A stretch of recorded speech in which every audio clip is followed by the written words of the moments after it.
নমস্কার বন্ধুরা, আবার চলে এসেছি দুই দিদি রান্নাঘরে। তো রান্নাটা যা করব আপনারা দেখবেন, পাশে থাকবেন। রেসিপিটা কি চলুন দেখিয়ে দিব রান্নাটা কি করব। আজকে করব কচুরলতি। তো কচুরলতিটা করব হলো গিয়ে নিরামিষভাবে। ওদের এখন নিরামিষ চলছে, তাই নিরামিষভাবেই করব। সেটা হলো গন্ধরাজি সে দিয়ে আলু দিয়ে আর লতি দিয়ে করব, গন্ধরাজি লতি। তো লতির জন্য লাগবে গন্ধরাজ লেবু আর এই লেবুর খোসাটা। এটা গাছেরই লেবু, ওদের বাগানেরই লেবু, এখন পেরে নিয়ে আসছে। তো এই লেবু টেবু সব কেটে নিয়েছি। তো কিভাবে করব রেসিপিটা আপনারা পাশে থাকুন আর দেখতে থাকুন। আর লাস্টে আমি লেবু গাছটাও দেখাবো, যে এই গাছ থেকে লেবুটা পেরে নিয়ে আসছি। এটার জন্য লাগবে একটু পোস্ত শস্য বাটা আর একটু কালো জিরা, নুন, হলুদ, মিষ্টি এই লাগবে। এখন আমি কড়াইতে তেল দিচ্ছি।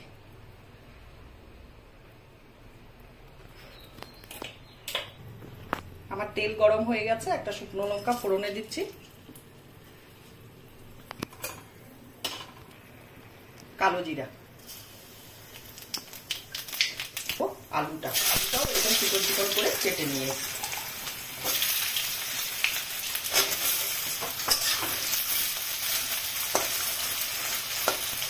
আলুটা ভাজার জন্য একটু ঢাকনাটা দিয়ে দিচ্ছি, আমি ঢেকে দিচ্ছি।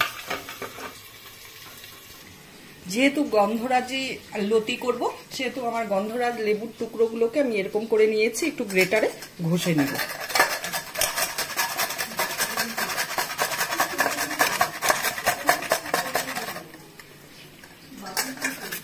গন্ধরাজি লেবুর টুকরোর খোসাটা নিয়েছিলাম না, ওটাকে আমি গ্রেট করে নিয়েছি। এইটুকুই লাগবে, আমার অল্প লতি তো, এইটুকুতেই হয়ে যাবে। এই যে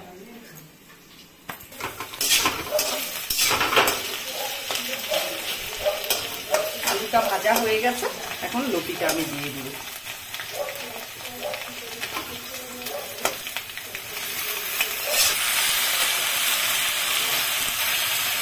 লতিটা দিয়ে একটু ঢেকে দিব, জাস্ট একটু 2 মিনিটের জন্য ঢেকে দিব। লতিটা আমার ভাজা হয়ে গেছে, এখন আমি একটু হলুদ অ্যাড করব,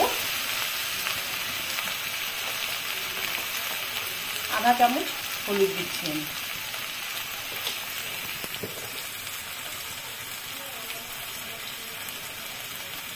একটু এই লঙ্কাটা খুব ঝাল তো, লঙ্কার গুঁড়োটা, তো আমি একটু দিচ্ছি, জাস্ট কালারটা আসবে।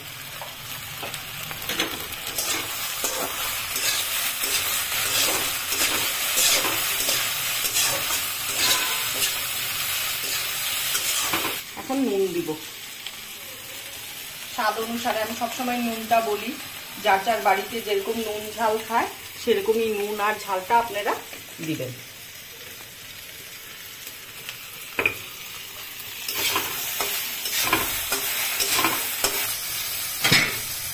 আলুটাও সেদ্ধ হয়ে গেছে একদম, আর লতি তো হালকা সেদ্ধ করে নিয়েছিলাম।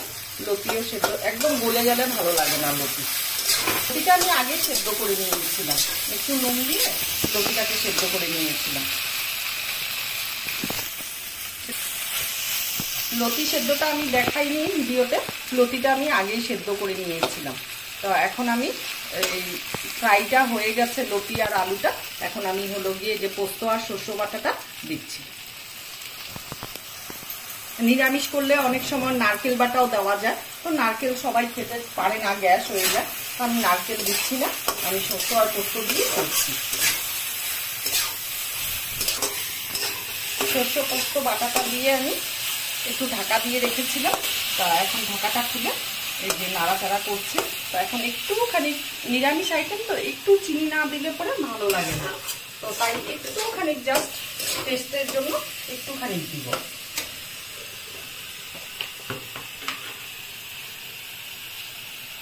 এই যে জাস্ট হাফ চামচেরও কম দিচ্ছি আমি।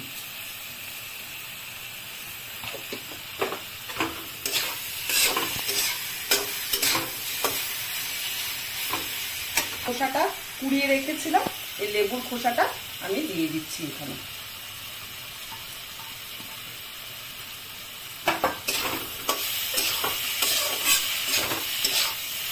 এখন একটু ঢাকা দিয়ে দিব, গন্ধরাজ লেবু তো, তাই গন্ধটা সুন্দর লতির ভেতরে ঢুকবে। আমার লতি পাতুরিটা হয়ে গেছে, আমি গ্যাসটা অফ করে দিয়েছি। এখন আমি লতিটাকে নামাবো।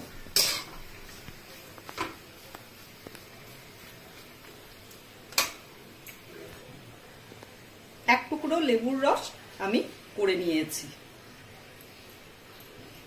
লেবুর রসটা দিলাম, দুর্দান্ত স্বাদ হয়। আপনারা করে একবার খেয়ে আমাকে কমেন্টের মাধ্যমে বলবেন। আর যদি কারো লতিতে গলা কুট করে সেটাও করবে না, লেবুর রস পড়ে গেছে, লেবুর খোসাটা পড়ে গেছে, একদমই করবে না। এটা আমি হাতে ধুলাম, কিছুই হয়নি আমার। তো আমার লতি পাতুরিটা হয়ে গেছে। তো আপনারা যখন বাজার থেকে লতি কিনে আনবেন তখন একটু লতিটা ভাপানোর সময় না হয় তেঁতুল, নয় লেবুর রস, নয় ভিনিগার দিয়ে একটু ভাপিয়ে নেবেন, তাহলে আর গলা কুট করবে না। গলা কুটকুট করে তো করবে না। আর তার মধ্যে এটা তো করবেই না, এটা এত ভালো লতি বলার মতো না। আমি ধুয়েছি, সব করেছি, কিচ্ছু হয়নি। তো তার মধ্যে লেবুর রস দিয়েছি, লেবুর খোসা দিয়েছি, এটা একটা আলাদাই টেস্ট হয় গন্ধরাজি লতি পাতুরি। আপনারা করে একবার আমাকে খেয়ে কমেন্ট করে অবশ্যই বলবেন। গন্ধরাজ লেবুর টুকরোগুলো আমি এইভাবে সাজিয়ে নিলাম বাটির মধ্যে, তার উপরে লতির পাতুরিটা আমি দিব, তাহলে গন্ধটা খুব সুন্দর হবে।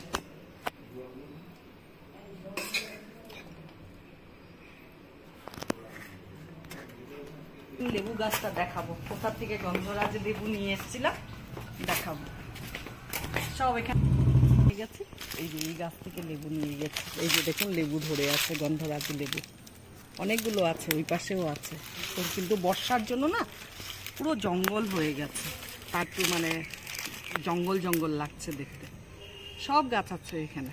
তো আজকের জন্য ভিডিওটা এখানেই শেষ। টাটা, আবার আরেকটা নতুন ভিডিও নিয়ে আগামীকাল আমি আসবো।